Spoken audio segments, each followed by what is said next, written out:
everyone, welcome back to my easel. This is the second lesson this month where we're exploring analogous and monochromatic palettes. Today we'll be using an analogous palette with violet, red, and red-orange as our color scheme. We'll also be using the grayscale painting from our last lesson as the value study. This painting was a lot of fun for me, and I hope you take away some tidbits to help you grow your painting style. If you're watching this on Patreon, you're seeing the full video. YouTube viewers are seeing an edited version, but no fear, you can easily subscribe to my Patreon for only $5 a month. I'll put the link in the description. Now, let's head over the easel and get dusty.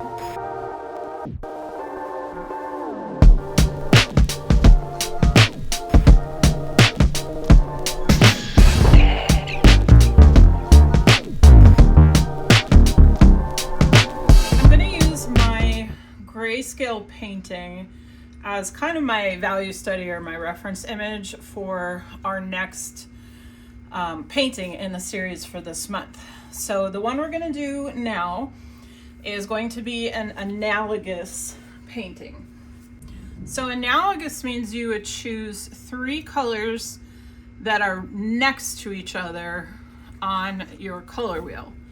So any 3 as you go around is your analogous palette. So for this painting, we are in here. So we're doing this red, violet, red, and orange is the region that we're going to be working in. Now, it's important that you choose a range of values in your 3 colors. So we're gonna follow the same process we did for the first one. We're gonna start with the darkest, and I'm gonna come in with my really dark purple, and I'm just gonna kind of layer in my first big stand of trees here, and then the reflections down in the water. And you don't have to be absolutely perfect as we go in terms of matching your first painting. You can take some liberties and play with it a little bit. It's not critical that it's exact, but it's good practice. I don't know if you make value studies before you paint.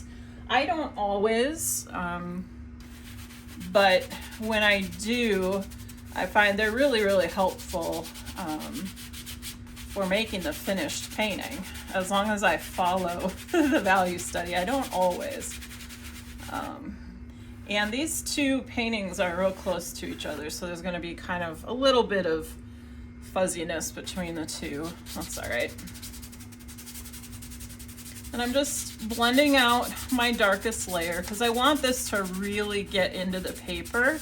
I don't want to have to worry about the dark blending too much into the next few layers I'm going to put on. And I'm also letting my finger go beyond the edge of the dark because, as you see, we do have some lighter, more distant areas around the edges of these trees. So that just helps us create that illusion.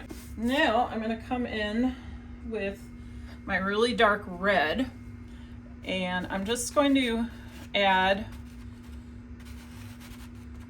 a few little features in just this tree. And then on this side, I'm going to use my dark orange, and I'm just going to bring some in on that side. Maybe just a little hint of some of the violet, or the dark red, I'm sorry, over on that one. And the reason I'm doing that is because I'm trying to get all of my dark colors in, but I don't want to be uniform in where I'm putting them. This is a nature scene, so I do want to give it a little bit of variety. Coming back in. So you can see over here in these trees, we have a lot more of the reddish tone over here where it's purple, and then this one on the far end is a nice blend of the two. So those are the darkest. Now we may end up coming back to them, but we're just putting those down as kind of our ground. So next I'm gonna move to my next darkest and just start to fill in just along the very edges of some of these things.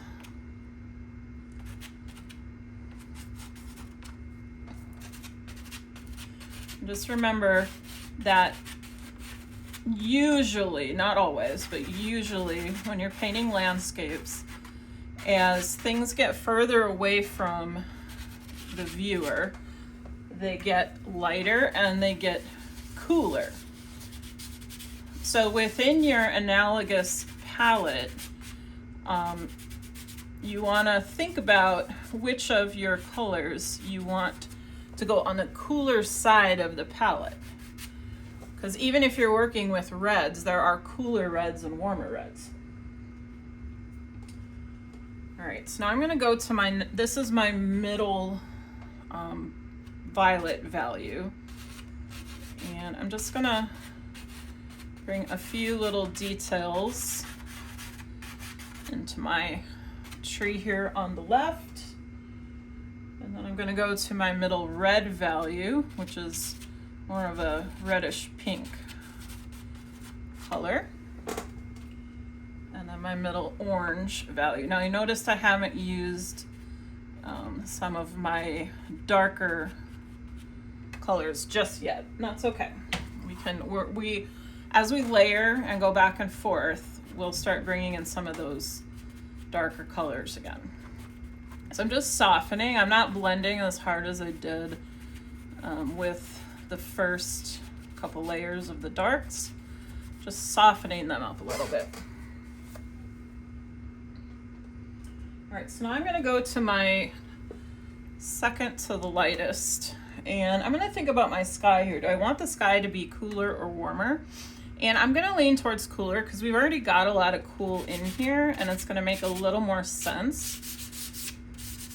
So I'm going to keep this slightly darker light tone.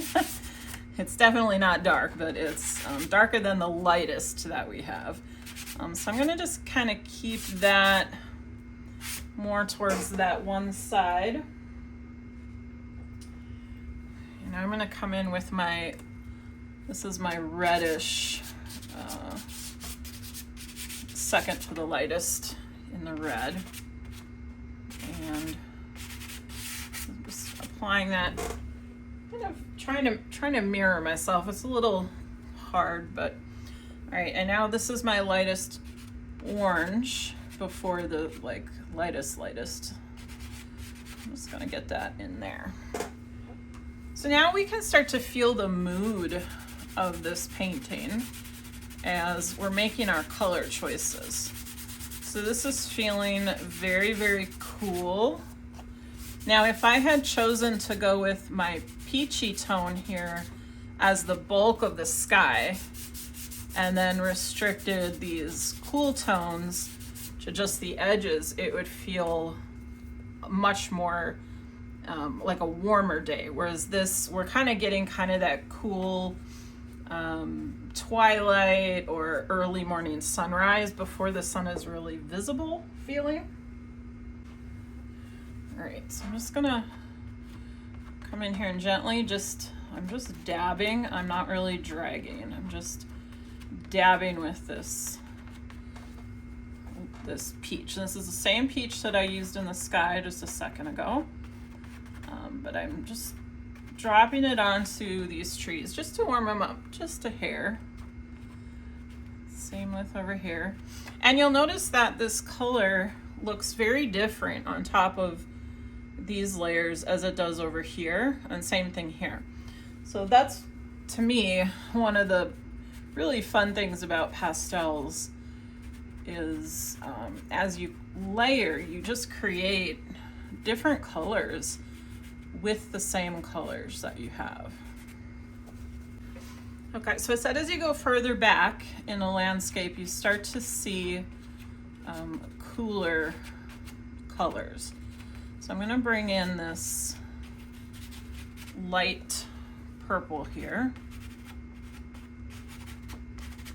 So we're still in the red-violet range, but maybe not quite as warm. It's definitely cooler. So just showing here that that there are some trees further off in the distance than what we're seeing. So I'm going to go ahead, blend this out again, just around the edge of this big tree. And same thing here.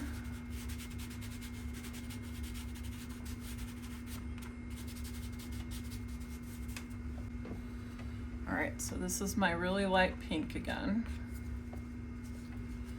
So that my paper, as you can see, is not flat, and that's because this is from my roll of UArt, and I didn't really let it flatten out before I put it on my easel. So now I'm kind of painting on this weird bumpy paper, but that's okay.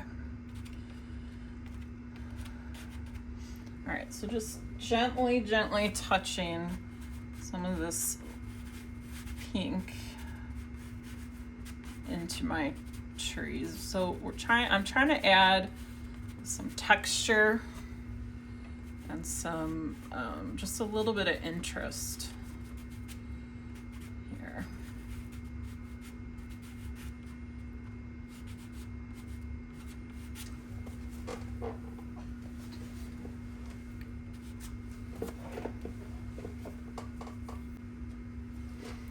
So I'm coming back in now with my second to the darkest darks, and I'm just going to rebuild a little of my trees where they got a little too, some of the definition has been lost as I've been playing around and adding my layers.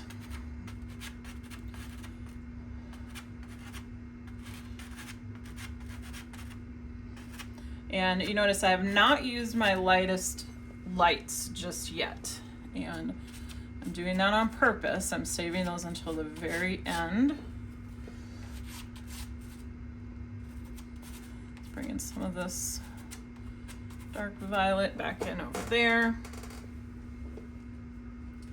All right, now I'm going to use the two second to the darkest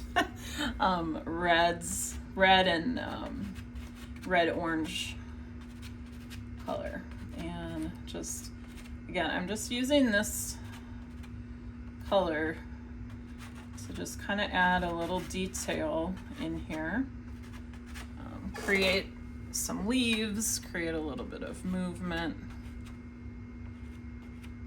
and I'm making sure that whatever I'm putting down, I'm also bringing down into the water, into the reflection. So this is a pretty bright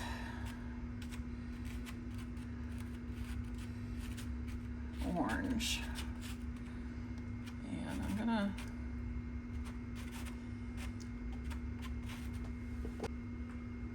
And I'm gonna come back with my darkest red, because now this orange is on top of everything. It's a little too much, so I'm just gonna come in with my really dark red. Just tone it down just a hair. Come back with my really dark orange.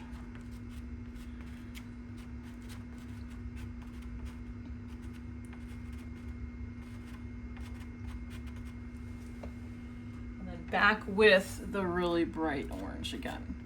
So now you can see as these layers have been going on top of each other, that they're kind of starting to blend and create some nice effects there. Thanks for watching. The rest of this lesson can be viewed on my Patreon page. I'll put the link in the description. Hope to see you there. Take care.